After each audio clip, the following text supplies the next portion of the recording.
Israeli ভূখণ্ডে কয়েক dozen drone ও ক্ষেপণাস্ত্র দিয়ে হামলা শুরু করেছে ইরান। এই হামলার পরে ইরান জুড়ে চলছে উৎসবের আমেজ।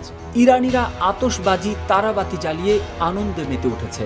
শনিবার দিবাগত রাতে এই হামলা শুরু হয়েছে বলে দাবি করেছে ইসরায়েলি সেনাবাহিনী। দেশটির সংবাদ মাধ্যম টাইমস অফ ইসরায়েল এই খবর জানিয়েছে। এই প্রথম ইসরায়েলি ভূখণ্ড লক্ষ্য করে সরাসরি হামলা চালালো ইরান। তেল আবিব, পশ্চিম জেরুজালেম সহ ইসরায়েল জুড়ে বিস্ফোরণের শব্দ শোনা গেছে। দেশটির 720টির বেশি স্থানে বিমান হামলাজনিত সতর্ক সংকেত বাজতে শোনা গেছে।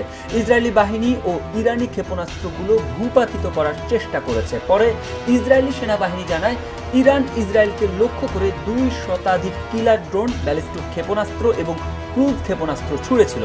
এর মধ্যে বেশিরভাগ ক্ষেপণাস্ত্রই যুক্তরাষ্ট্র ও ব্রিটিশ বাহিনীর সহযোগিতায় সীমান্তের বাইরে থাকতেই প্রতিহত করা হয়েছে।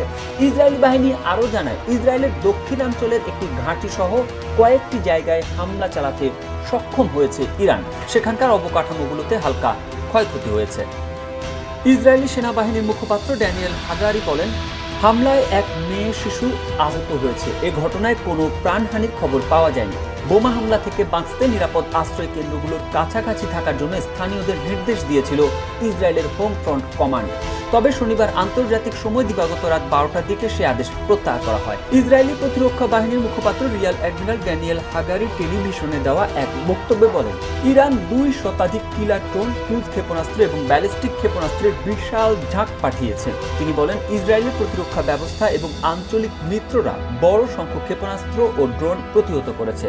তার দাবি, বেশ কিছু ক্ষেপণাস্ত্র ও ড্রোন ইসরায়েলি ভূখণ্ডে পৌঁছানোর আগেই ধ্বংস করা হয়েছে। ইসরায়েলে ইরানের হামলার কারণ হলো, গত 1 এপ্রিল সিরিয়ার রাজধানী দামেস্কের ইরানি কনসুলেট ভবনে সন্দেহভাজন ইসরায়েলি হামলায় ইরানের 7 সামরিক কর্মকর্তা নিহত হন। এদের মধ্যে একজন শীর্ষস্থানীয় কমান্ডার ছিলেন। তেহরান এই হামলার প্রতিশোধ নেওয়ার অঙ্গীকার করেছে।